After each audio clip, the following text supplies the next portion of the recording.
Bismillahirrahmanirrahim. Assalamualaikum warahmatullahi wabarakatuh. Alhamdulillah wassalatu wassalamu ala Rasulillah wa ala alihi wa ashabihi wa man walah. Wala haula wala quwwata illa billah. Allahumma 'allimna ma yanfa'una wanfa'na bima 'allamtana wa zidna ilman ya rabbal alamin. Allahumma faqihna fid din. Allahumma inna nas'aluka ilman nafi'an wa rizqan tayyiban wa amalan mutaqabbala. Rabbi israh li sadri wa yassir li amri wahlul 'uqdatam min lisani yafqahu qawli. Amma ba'd. Pertama-tama segala puji kita panjatkan kehadirat Allah Subhanahu wa taala. Semoga salawat dan salam senantiasa tercurah kepada Nabi kita Nabi Muhammad sallallahu alaihi wasallam, kepada para sahabatnya dan kepada setiap umatnya yang mengikuti sunnahnya hingga hari kiamat kelak. Bapak-bapak jamaah salat subuh yang saya hormati, alhamdulillah di kesempatan subuh yang berbahagia ini insyaallah kita akan melanjutkan lagi pembahasan kajian dari kitab Ushul Salasah, ya, pertemuan sebelumnya, ya. Juga tentu sebetulnya jadwal Ustaz Umar, ya, Ustaz Umar tuma qadarullah beliau berhalangan, ya. Kita doakan mudah-mudahan seluruh kita dimudahkan, ya, urusannya, kemudian putranya mudah-mudahan diberikan kesehatan, beliau dan keluarga diberikan kesabaran, amin ya rabbal alamin. Baik bapak-bapak sekalian yang saya muliakan, kemarin kita telah membahas tentang, masih ingat Pak? Kemarin itu sebulan yang lalu, ya, tentang 3 perkara yang wajib diketahui oleh seorang muslim, yaitu mengetahui Allah, mengetahui agamanya, dan mengetahui nabinya sallallahu alaihi wasallam, ya. Kemarin kita masuk ke bab muqaddimah, ya, muqaddimah dari kitab ini, yaitu ada mengetahui 4 perkara yang wajib bagi kita. Pertama, tentang ilmu, yaitu ma'rifat, bahwa ma'rifatullah, kemudian ma'rifatul Nabi, wa ma'rifatul dinul Islam bil adil, mengetahui Allah, ilmu tentang pengetahuan kita terhadap Allah, kemudian terhadap agama Islam dan terhadap Nabi Muhammad SAW. Kemudian setelah mengetahui ilmunya, kemarin kita bahas, maka hendaklah kita beramal, ya Pak, ya, dengan ilmu yang telah kita dapatkan, ya, beramal. Kemudian setelah beramal, kemudian kita berdakwah dengan tentang ilmu yang kita peroleh, ya, ajak manusia. Kemudian setelah berdakwah, kemudian bersabar, karena ini konsekuensi orang mengajak kepada kebaikan. Tentu ada yang menerima dan ada yang tidak menerima, ya, maka hendaklah kita bersabar atas itu semua, ya. Kemarin penulis membawakan firman Allah Subhanahu wa taala sebagai dalil, wal asri innal insana lafi khusr illal ladzina amanu wa 'amilus shalihati wa tawassaw bil haqq wa tawassaw bis sabr, ya. Demi masa, demi waktu, sesungguhnya manusia benar-benar dalam kerugian kecuali orang-orang yang beriman, dan mengerjakan amal soleh, kemudian saling berwasiat di dalam kebaikan, ya, mengajak kepada kebaikan dan saling berwasiat dalam kesabaran. Kemudian beliau membawakan perkataan Imam Asy-Syafi'i, laula ma anzalallahu hujjatan ala khalqihi illa hadhihi surah laqafathum, ya, seandainya Allah Subhanahu wa taala tidak menurunkan kecuali surat ini, maka sudah cukup. Kemudian bab majaa, bab waqal Bukhari rahimahullah taala, bab majaa, bab al ilmu qabla al qawli wal amal, ilmu sebelum berkata dan berbuat. Itu kemarin sampai di sana. Insyaallah di kesempatan ini kita akan melanjutkan lagi pembahasan dari kitab tersebut. Kita masuk ke muqaddimah yang kedua, Bapak sekalian. Penulis rahimahullah taala berkata, "I'lam rahimakallah." Ya. Ketahuilah semoga Allah merahmatimu. Beliau mendoakan kita semua ya, yang membaca dan mempelajari kitab beliau didoakan. Annahu yajibu ala kulli muslimin wa muslimatin, bahwa sesungguhnya wajib bagi setiap muslim dan muslimah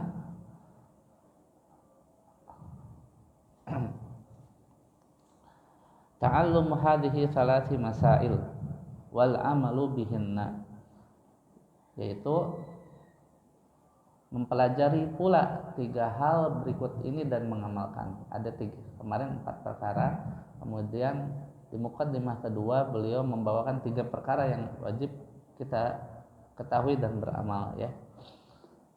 Yang pertama, al-awwal anallaha khalaqana. Sesungguhnya Allah Subhanahu wa taala yang menciptakan kita, walam yatrukna hamalan ya. Innallaha khalaqana wa razaqana. Allah yang menciptakan kita dan memberi rezeki kepada kita, walam yatrukna hamalan, dan Allah Subhanahu wa taala tidak membiarkan kita terlantar. Faman bal arsala ilaina rasulan, tapi Allah mengutus kepada kita rasul ya. Faman ata'ahu dakhalal jannah, siapa yang mentaati rasul itu dia akan masuk surga. Wa man asahu dakhalan nar, siapa yang memaksiati rasul maka dia akan masuk neraka. Wa dalilu qauluhu ta'ala inna arsalna ilaikum rasulan syahidan 'alaikum kama arsalna ila fir'auna rasula fa'asa fir'aunur rasula fa'akhadnahu akhdaw wabila ya. Dalilnya adalah firman Allah Subhanahu wa taala ya di surat Al-Muzammil ayat 15 sampai 16, inna arsalna ilaikum rasulan syahidan alaikum ya, sesungguhnya kami telah mengutus kepadamu seorang rasul sebagai saksi atas kalian. Kama arsalna ila fir'auna rasula, sebagaimana kami telah mengutus kepada Fir'aun rasul ya. Fa'asa fir'aunur rasula, maka Fir'aun mendurhakai rasul, fa'akhadnahu akhdaw wabila, maka kami siksa ia dengan siksaan yang berat. Jadi yang pertama itu ya, yang pertama pengakuan Tuhan itu ada, menciptakan kita dan tidak membiarkan kita begitu saja, akan tetapi mengutus rasul sehingga wajib bagi kita untuk taat kepada rasul. Itu yang pertama. Yang kedua,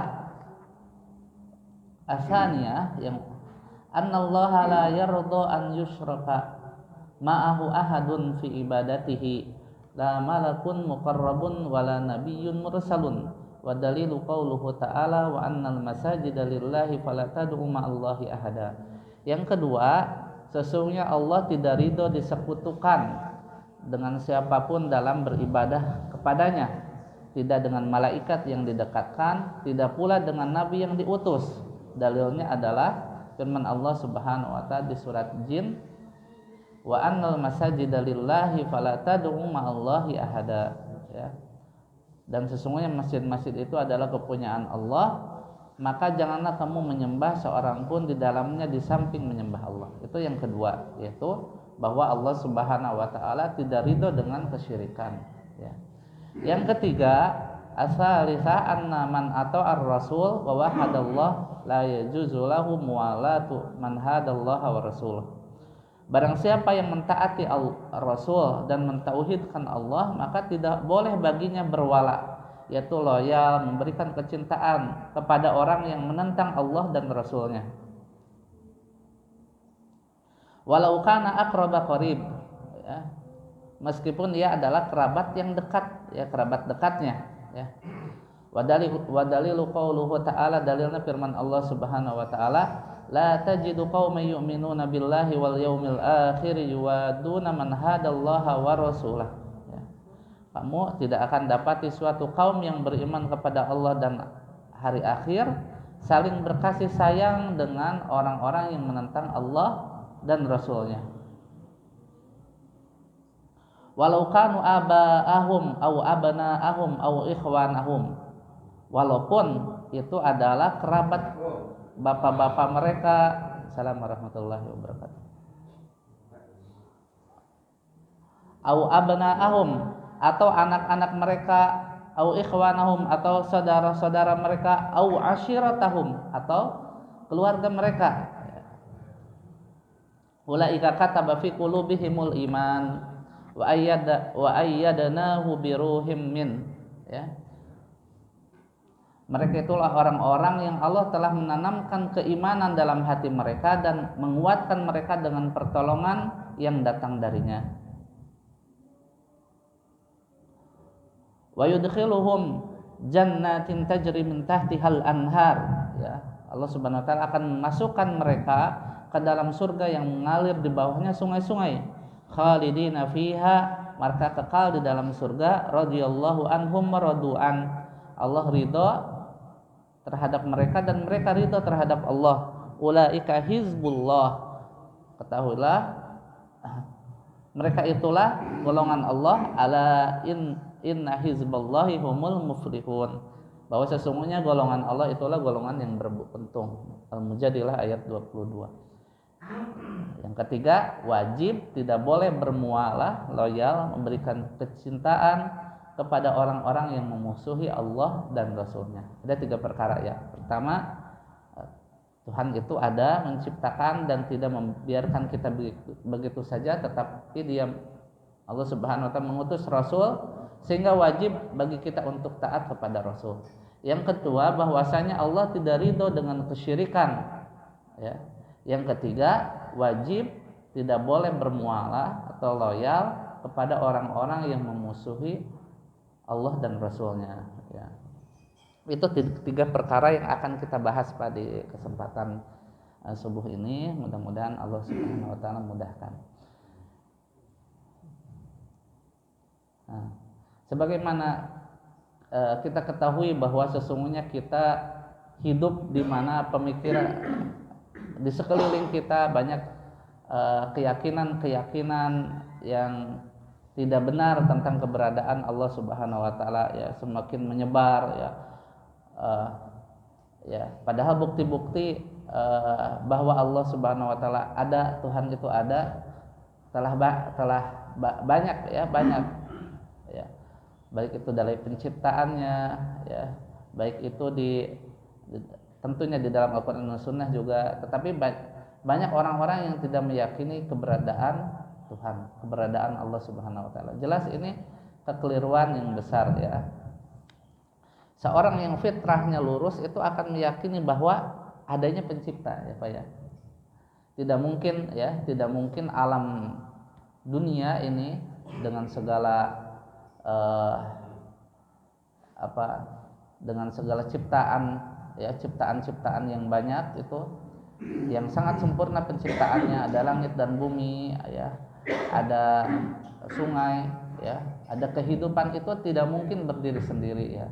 Pasti ada penciptanya, ya. Jadi fitrah yang lurus itu meyakini keberadaan pencipta, ya. Akan tetapi ini diingkari oleh orang-orang yang memiliki paham ateis, ya. Mereka tidak meyakini adanya Tuhan pencipta, dan ini menyelisihi fitrahnya.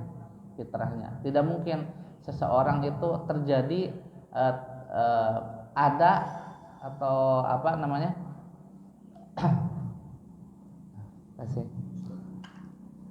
terjadi begitu saja, tidak mungkin, ya. Makanya ada dialog antara Imam Abu Hanifah dengan kelompok ateis ini, ya. Jadi Imam Abu Hanifah suatu hari pernah berdebat, ya, dengan ateis yang mengingkari eksistensi keberadaan Tuhan, ya, pencipta. Beliau berkata kepada mereka, bagaimana pendapat kalian jika ada sebuah kapal diberi muatan barang-barang, kapalnya itu penuh dengan barang-barang ya dan beban. Kapal tersebut mengarungi samudra, ya, berjalan di atas lautan, ya, gelombangnya kecil, anginnya tenang, ya. Akan tetapi setelah kapal sampai di tempat tiba-tiba terjadi badai besar. Anehnya kapal tersebut berlayar dengan tenang sehingga tiba di tujuan sesuai rencana tanpa guncangan dan berbelok-belok arah, ya. Padahal kapalnya tidak ada nakhodanya, ya. Tidak ada yang mengendarainya. Kapal yang besar itu dengan muatan yang berat itu dia berjalan di lautan, ya, tanpa ada yang mengemudikan kapal tersebut. Pertanyaannya, ya, masuk akalkah cerita ini, Pak? Mustahil ya, Pak, ya. Mustahil ada kapal dia berjalan di lautan tanpa nakhoda, tapi bisa sampai tujuan gitu. Maka orang-orang ateis itu berkata, ya tidak mungkin gitu kan, tidak mungkin, ya. Itu tidak bisa diterima dengan akal, ya. Tentu kita juga tidak membenarkan, ya, tidak mustahil ada kapal tanpa nakhoda tiba-tiba bisa sampai ke tujuan, ya.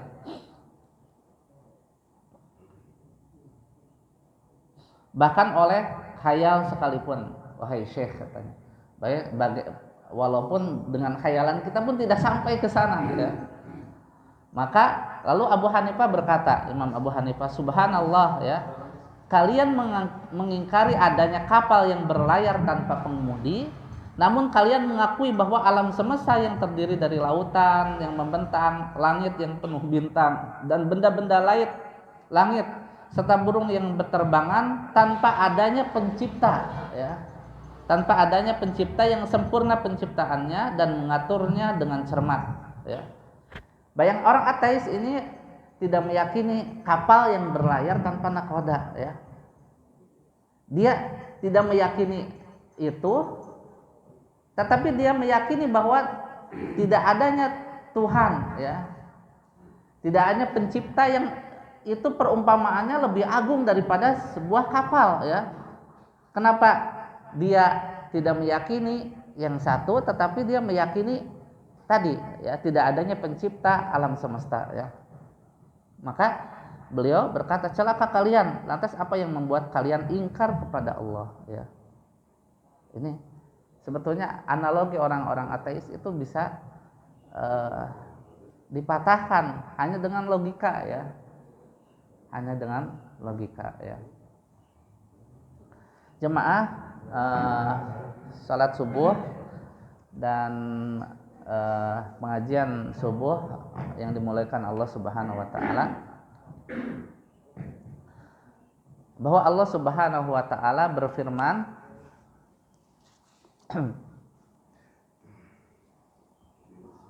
afa hasibtum annama khalaqnakum abatsa wa annakum ilaina la turja'un fatanalallahul malikul haqq la ilaha illa huwa rabbul arsyil karim, ya. Maka apakah kamu mengira bahwa sesungguhnya kami menciptakan kamu secara main-main saja dan bahwa kamu tidak akan dikembalikan kepada kami?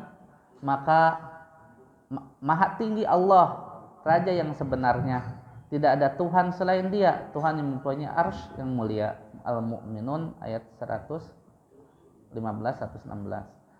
Di ayatnya yang lain Allah Subhanahu wa taala berfirman, ayah sabul insan ayyutraka sudah alam yakun nutfatan min maniyyi yumna tsumma kana 'alaqatan faqalaqa fasawwa faja'ala minhu zawjaini dzakara wal unsa alaysa dzalika biqadirin 'ala ayyuhyil mauta, ya.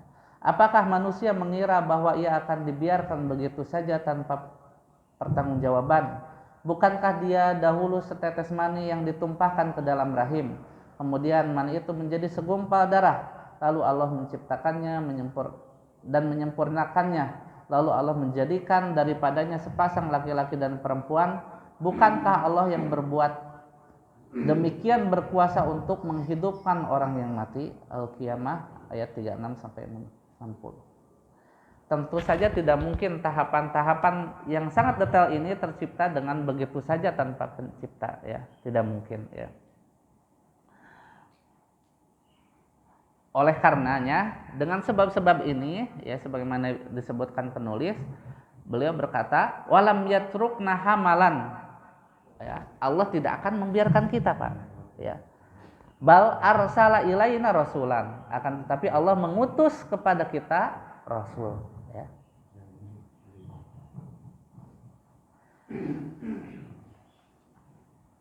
Jadi Allah mengutus rasul dengan beberapa tugas kepada kita, ya. Pertama, tugasnya yaitu mengenalkan sifat-sifat Allah, kemudian menjelaskan apa yang dicintai Allah agar dijalankan, dan menjelaskan apa yang dibenci Allah supaya ditinggalkan. Kemudian mengingatkan adanya hari pembalasan, ya. Karena tidak mungkin apa yang kita perbuat di dunia itu tidak ada balasannya, tidak mungkin, ya. Tidak disamakan orang-orang yang beramal soleh dengan orang-orang yang beramal dengan kemaksiatan, beramal dengan amal yang salah, ya. Tidak mungkin disamakan. Tentu di sana ada pembalasan kebaikan bagi orang-orang yang berbuat baik dan balasan keburukan bagi orang-orang yang berbuat buruk, ya. Maka penulis berkata, ya, faman ata'ahu dakhalal jannah, siapa yang mentaati rasul tersebut dia akan masuk surga, waman asahu dakhalan nar, siapa yang memaksiati rasul maka dia akan masuk neraka, ya. Kemudian beliau membawakan dalil, ya, di surat Al-Muzammil, inna arsalna ilaikum rasulan syahidan alaikum kama arsalna ila fir'auna rasula, sesungguhnya kami telah mengutus kepadamu seorang rasul sebagai saksi atas kalian sebagaimana kami mengutus rasul kepada Fir'aun. Fa'asaw Fir'aun ar-rasul fa'akhadnahu akhdaw wabila, maka Fir'aun mendurhakai rasul, maka kami siksa dengan siksaan yang berat. Di sini disebutkan bahwa diutusnya rasul, ya, kepada orang-orang musyrikin pada zaman itu, yaitu Nabi Muhammad SAW, bukan sesuatu yang baru, bukan. Telah diutus rasul kepada umat-umat terdahulu. Maka Allah menyebutkan di sini sebagaimana diutus rasul juga kepada Fir'aun, ya. Fir'aun yang sombong itu diutus rasul kepadanya untuk berdakwah, yaitu Nabi Musa alaihissalam, ya.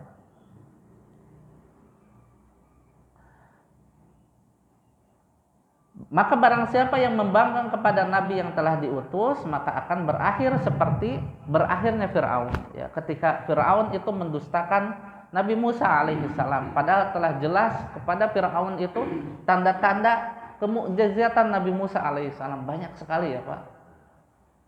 Apa, Pak? Pertama, Nabi Musa alaihissalam berduel, ya, berduel dengan para penyihir Fir'aun, ya. Si Fir'aun itu kumpulkan penyihirnya, ya.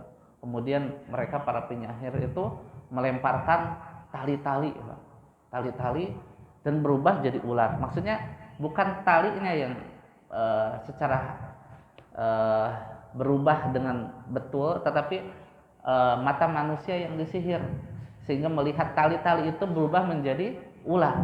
Maka Nabi Musa alaihissalam melemparkan tongkatnya, kemudian berubah menjadi ular besar yang memakan tali-tali tersebut. Para penyihir itu langsung bersujud, ya, bertaubat dan beriman kepada Nabi Musa. Karena apa? Karena dia melihat, ya, penyihir itu bahwa yang berubah itu bukan karena sihir, tapi benar-benar tongkat berubah menjadi ular, ya. Di sana Fir'aun kalah. Kemudian diutus lagi banyak, ya, ada apa? Ada belalang, ya, yang banyak yang menghancurkan pertanian-pertanian mereka, ada kutu, ya, ada sungai, air berubah menjadi darah, ya. Banyak tanda-tanda kebesaran Allah Subhanahu wa taala yang menjadi mukjizat Nabi Musa alaihissalam untuk membuktikan kepada Fir'aun bahwa Nabi Musa itu adalah utusan Allah Subhanahu wa taala.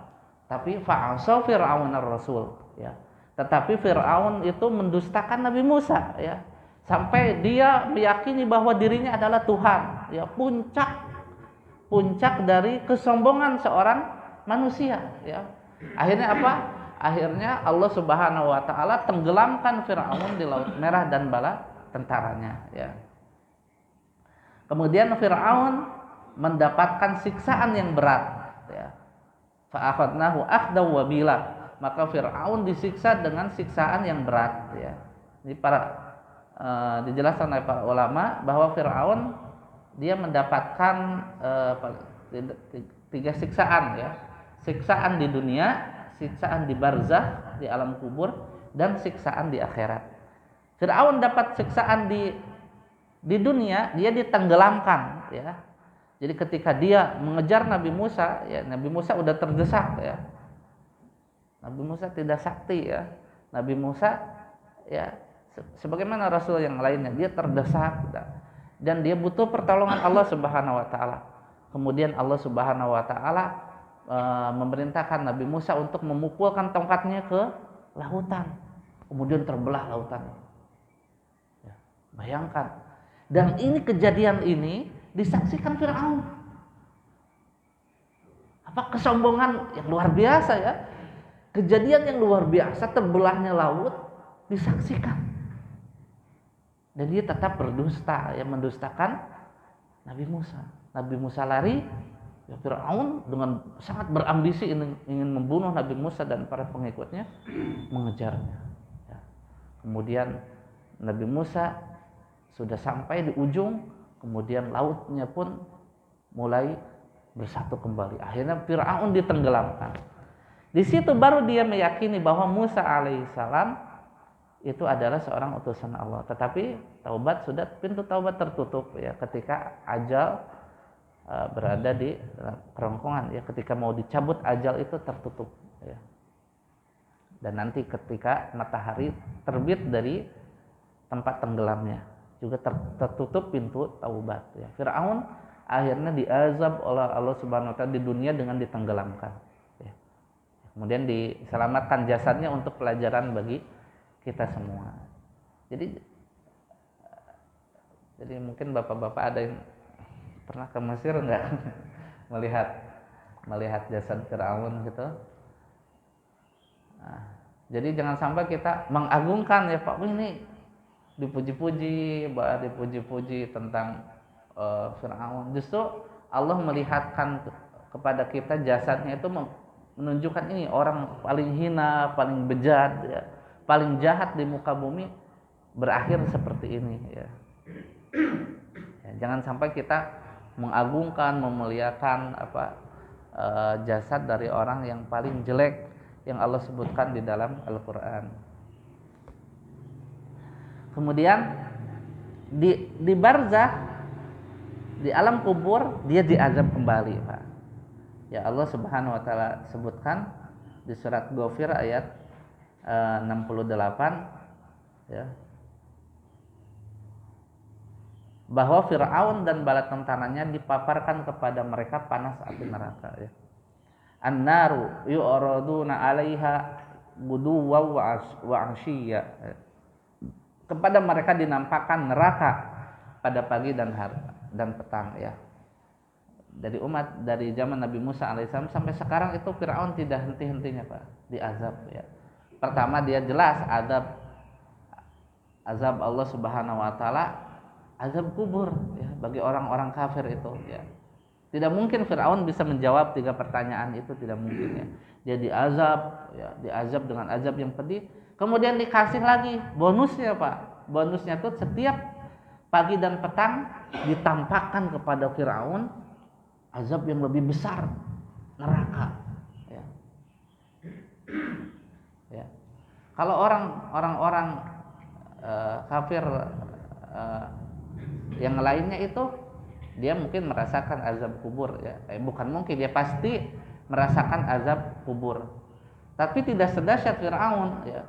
Firaun itu dinampakkan lagi kepada dia bonusnya, yaitu dinampakkan neraka di pagi hari dan sore, ya. Di azab di dalam kubur aja mengerikan, kemudian dilihatkan azab yang lebih besar, yaitu neraka. Alhamdulillah, ya. Adapun di akhirat dia akan mendapatkan azab yang sangat keras. Allah Subhanahu wa taala berfirman, wa yauma taqumus sa'atu adkhilu ala fir'auna asyaddal adzab ya. Pada hari terjadinya kiamat dikatakan kepada malaikat masukkan Firaun dan kaumnya ke dalam azab yang sangat keras ya. Itu balasan di akhirat ya. Di dunia dia diazab, di kubur diazab, di akhirat pun diazab ya.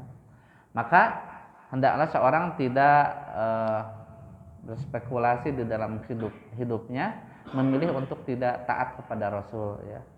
Karena orang yang tidak mentaati Rasul, maka dia lihat ya, dia akan sebagaimana Firaun ya, dia akan sengsara di kehidupan dunia, di alam barzah dan juga di akhirat ya.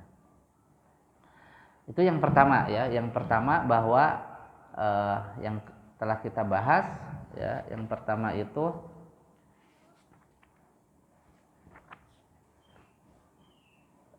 Tuhan itu ada dan dia tidak membiarkan kita begitu saja, dia mengutus Rasul untuk ditaati ya. Kemudian yang kedua adalah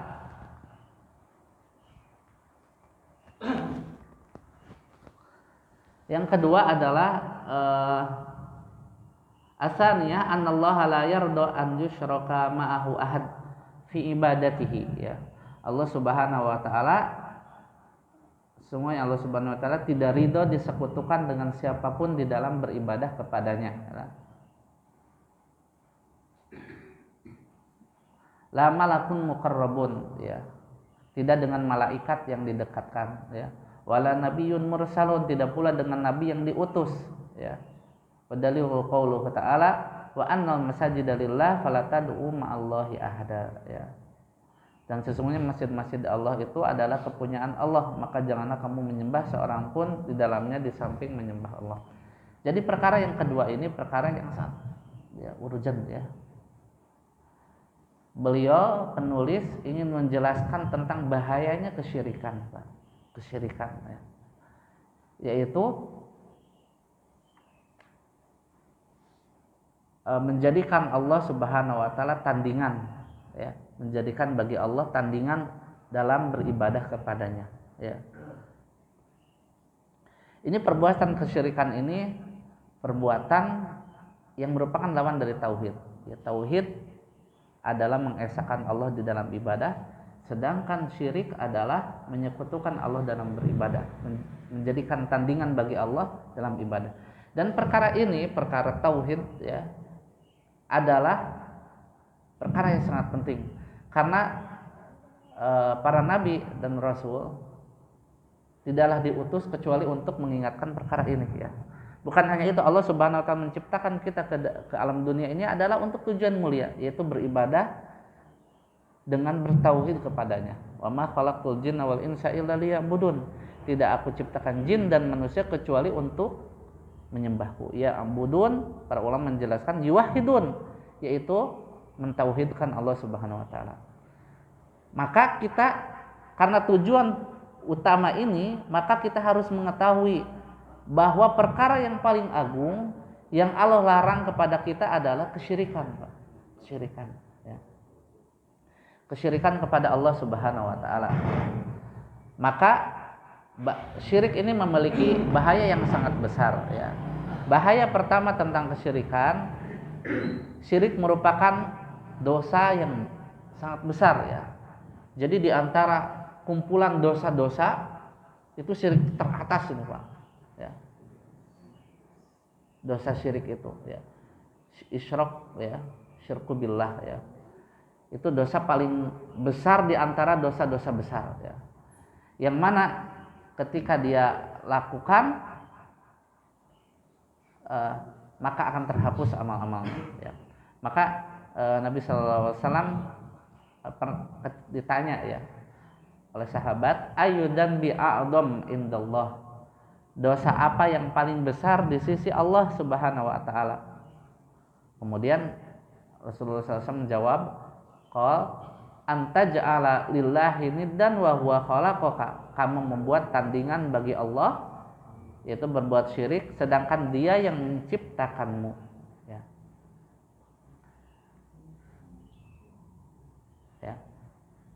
Maka perlu hati-hati ya. Seorang muslim harus hati-hati ya di dalam perkara ini ya. Jadi seorang yang kemudian yang kedua, seorang yang meninggal dalam keadaan syirik tidak akan diampuni selama-lamanya. Ini mengerikan ya. Kalau dia sampai tidak bertaubat ketika melakukan kesyirikan dan dibawa meninggal dunia, Pak, maka dia tidak akan Allah ampuni selama-lamanya ya. Disebutkan Allah Subhanahu wa taala berfirman, "Innallaha la yaghfiru ay yushraka bihi wa yaghfiru ma duna dzalika liman yasha." Ya. Sesungguhnya Allah Subhanahu wa taala tidak akan mengampuni dosa syirik dan Dia mengampuni dosa selain syirik bagi yang dikehendakinya ya. Jadi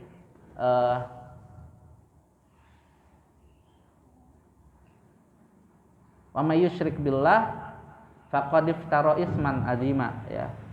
Barang siapa yang menyekutukan Allah maka sungguh ia telah berbuat dosa yang besar. Surat An-Nisa ayat 48.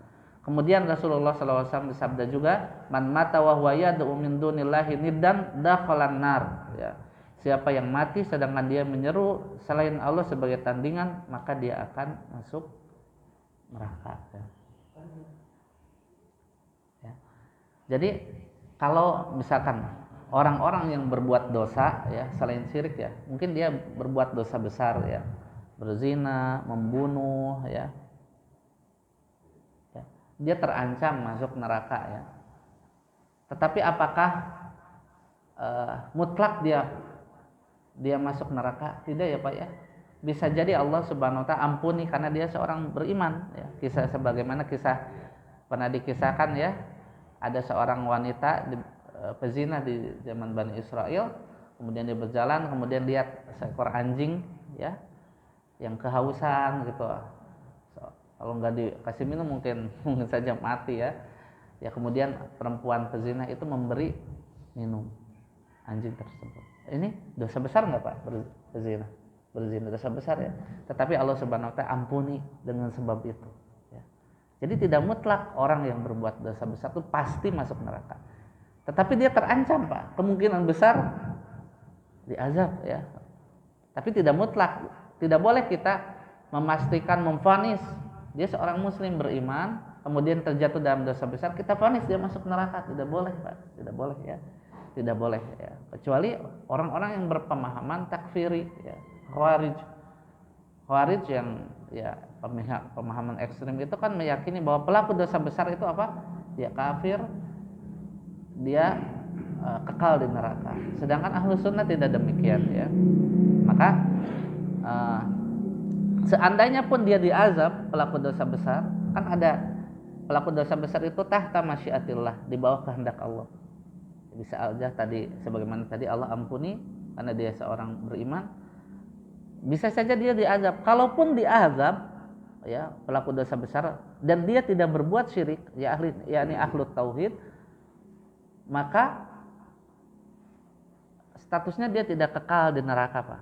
Suatu saat mungkin setelah sekian lama dosanya setelah habis ya dengan siksaan itu dia diangkat Allah Subhanahu wa taala dan dimasukkan ke dalam surga. Ya. Dan ini yang disebutkan bahwa nanti ada di penghuni surga itu namanya jahannamiyun ya. Orang-orang alumni neraka jahanam. Alumni ya. Dia masuk surga Pak. Ada tanda-tanda khusus yang dikenali oleh penghuni surga bahwa dia itu alumni neraka ya.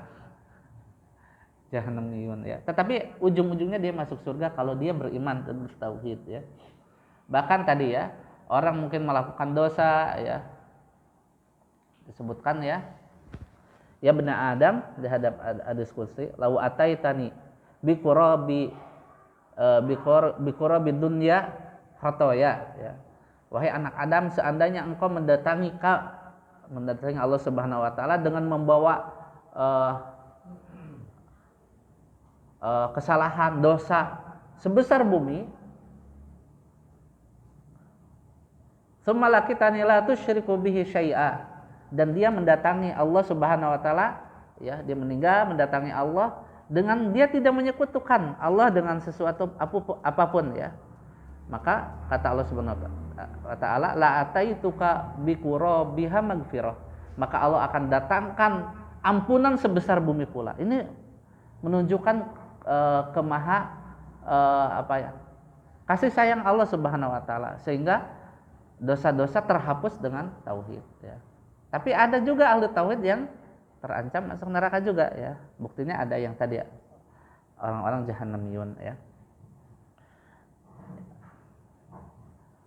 Maka di sini seorang yang meninggal dalam keadaan syirik tidak akan diampuni oleh Allah selama-lamanya, ya. Tapi orang tadi, kalau orang muslim, orang beriman itu melakukan dosa besar, ada peluang dia masuk surga, ya. Kemungkinan diampuni atau diazab dulu. Tetapi orang berbuat syirik, Pak, berbuat syirik dan dia tidak bertobat sampai dia meninggal, ya, pelaku syirik besar, maka dia tidak akan masuk surga untuk selama-lamanya, walaupun amalannya banyak, ya. Hajinya tiap tahun, salat fardunya tidak pernah telat, berbakti kepada orang tua, kemudian memuliakan tamu, ya, berbuat baik kepada manusia, tetapi dia berbuat syirik terhadap Allah, maka dia selama-lamanya terhapus itu, ya. Allah Subhanahu wa taala menyebutkan, lain asyrakta la yahbatanna amaluka wa la takunanna minal khasirin, ya. Kalau kamu berbuat syirik kepada Allah, terhapus amal-amalmu dan tentunya kamu termasuk orang-orang yang merugi, ya. Terhapus tadi kebaikan yang begitu banyak, terhapus. Sekarang ya Pak, Abu Thalib paman Nabi sallallahu alaihi wasallam, ya Pak. Kurang gimana kebaikannya? Mengurus Rasulullah SAW dari kecil. Ini bukan perkara yang kecil kebaikan ini. Mengurus Rasulullah dari kecil. Ketika kakeknya Abdul Muthalib meninggal, kan pengasuhan diberikan kepada Abu Thalib, kan.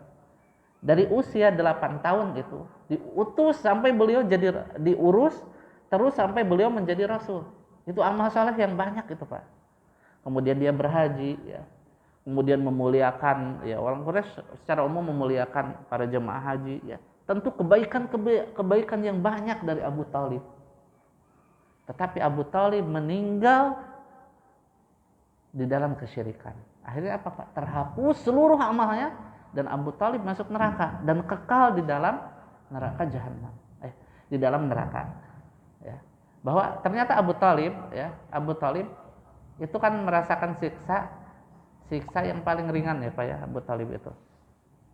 Jadi siksanya itu dia memakai sendal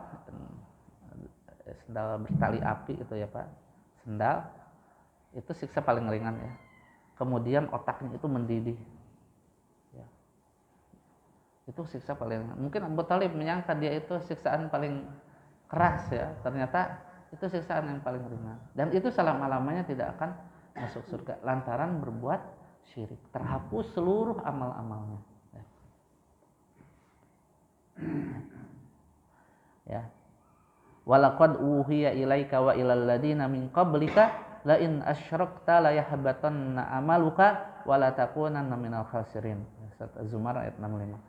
Dan sungguh kami telah mewahyukan kepadamu, ya, pada Nabi Muhammad SAW dan kepada orang-orang sebelum kamu, yaitu nabi-nabi sebelum beliau, la in asyrakta la yahbatanna amaluk.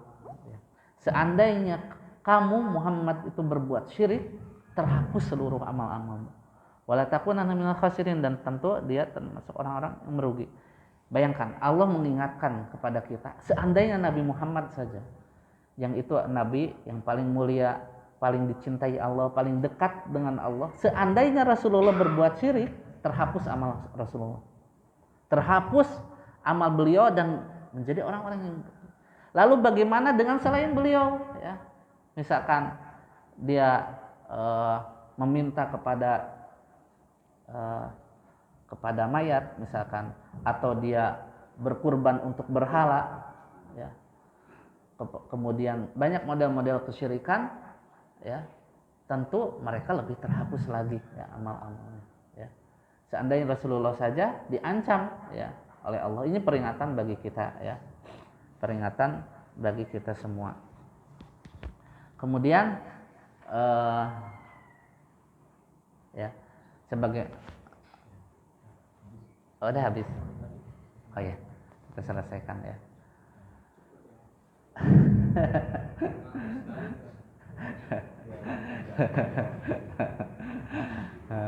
Tapi alhamdulillah ya Pak, kalau misalkan terasa cepat itu karena mendapatkan ilmu ya alhamdulillah.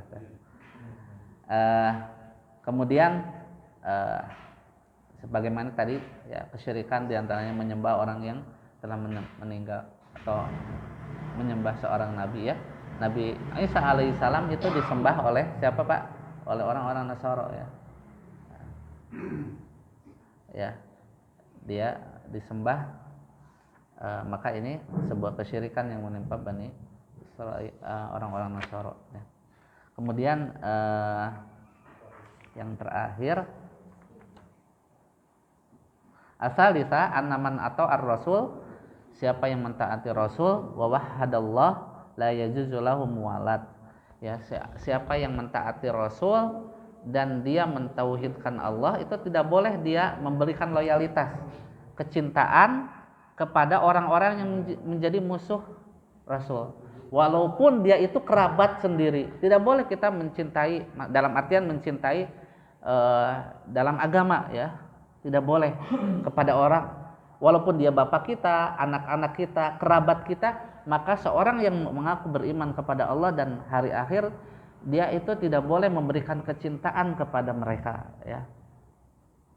Ya. Tidak boleh. Tadi dibacakan ya, orang-orang yang mentauhidkan Allah dan tidak memberikan loyalitas kepada mereka, akan Allah Subhanahu wa taala sediakan surga ya, yang mengalir di bawahnya sungai-sungai, dijanjikan surga ya. Tentunya ya, tidak mungkin seorang yang bertauhid bercinta kasih dengan seorang musyrikin, tidak mungkin ya. Misalkan kita menyembah Allah, mentauhidkan Allah, kerabat kita dia menyembah selain Allah, misalkan Nabi Isa, kemudian kita antar ke gereja ya kita ya misalkan, atau ke tempat sesembahan mereka, tanpa ada kita kebencian terhadap penyembahan, itu tidak mungkin ya Pak ya. Tidak mungkin, tidak mungkin ya. Ya, secara akidah keyakinan hati hal ini dilarang dan dilarang dalam agama ya. Makanya saya heran ya, mungkin ada sebagian daerah itu satu keluarga tuh beragam ya Pak. Ada yang Muslim, yang Nasara ya, ada yang Buddha, Katolik ya. Pokoknya campur dan mereka biasa-biasa aja gitu kan. Ada dua kemungkinan ya. Dia memang tidak tahu atau memang tidak ada kepedulian dalam agama ya. Ya udah nggak apa-apa kalau sama-sama ya, sebagaimana orang-orang liberal ya, sama-sama misalkan sama-sama menghadap Tuhan ya, sama-sama berbuat baik, nanti ketemu di surga, ada surganya Muhammad, ada surganya ini. Itu jelas kesesatan ya Pak, kesesatan ya. Tetapi ya adapun secara muamalah yaitu hubungan sesama manusia ya, maka kita diperintahkan untuk berbuat baik kepada mereka ya. Bahkan Nabi Ibrahim aja yang bapaknya itu pembuat berhala tetap berbuat baik ya Pak. Wasahibuhuma fid dunya ma'rufa, di kehidupan dunia dia pergauli orang tuanya dengan hal yang baik ya. Maka Allah Subhanahu wa taala sebutkan di surat Al-Mumtahanah, la yanhaqumullahu 'anil ladina lam yuqatilukum fid din wa lam yukhrijukum min diyarikum an tabarruhum wa tuqsitu ilaihim innallaha yuhibbul muqsitin. Allah tidak melarang kamu untuk berbuat baik ya, berlaku adil terhadap orang-orang yang tidak memerangimu ya, karena agama, dan tidak pula mengusir kamu dari negerimu. Sesungguhnya Allah menyukai orang-orang yang berbuat adil ya. Surat Al-Mumtahanah ayat 8 ya. Jadi kalau dalam muamalah terhadap yang non muslim, kita diperintahkan untuk berbuat baik ya Pak. Berbuat baik. Maka misalkan tetangga kita ya, kita layaknya tetangga diperlakukan baik ya, dimuliakan. Itu keadilan Islam. Tetapi di dalam akidah tidak boleh, Pak. Tidak ada kecintaan terhadap mereka yang memusuhi Allah dan Rasulnya di dalam akidah. Ya. Ya. Misalkan orang misalkan merayakan hari besar agamanya, ya. Ini kan akidah ya Pak ya. Kita tidak boleh ikut bareng-bareng mereka merayakan, bersenang. Ya. Bagaimana kita merasakan kesenangan, sedangkan dia itu menyekutukan Allah. Ya. Dia menganggap Nabi adalah Tuhan. Ya, tidak mungkin hati kita bersatu dengan hati mereka ya. Tetapi di dalam perbuatan ya, kemasyarakatan ya, tentu mereka sangat layak untuk mendapatkan kebaikan dari kita semua. Yang mungkin itu ya pembahasan terakhir ya berkaitan dengan tadi dengan tentang perbuatan syirik, itu perlu berhati-hati ya kita pada perbuatan syirik tersebut. Mudah-mudahan yang sedikit bermanfaat ya, yang benarnya dari Allah Subhanahu wa taala, dan yang salahnya mungkin dari kebodohan saya dan dari syaitan. Mudah-mudahan Allah Subhanahu wa taala mengampuni segala kekeliruan saya. Amin ya rabbal alamin. Itu aja.